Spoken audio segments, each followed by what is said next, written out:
Introducing torch ginger, Itlingira eliaceae of the family Gingiberaceae. Torch ginger is a robust eric herb that can reach a height of 3 meters. The flowering stalk is separate from the leafy stem. Leaves are deciduous to 1.5 meters long.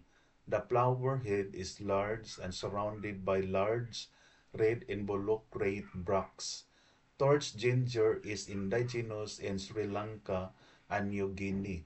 In the Philippines, it is found near ravines and lakes in Mindanao.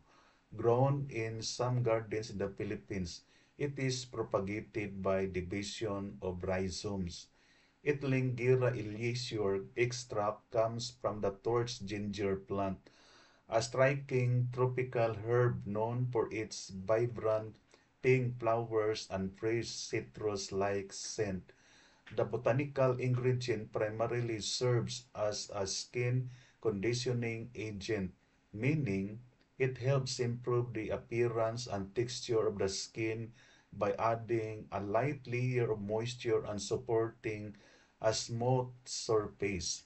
Its natural antioxidants can also help defend against the stress of daily environmental exposure, which in turn may give the complexion a fresher, more radiant appearance.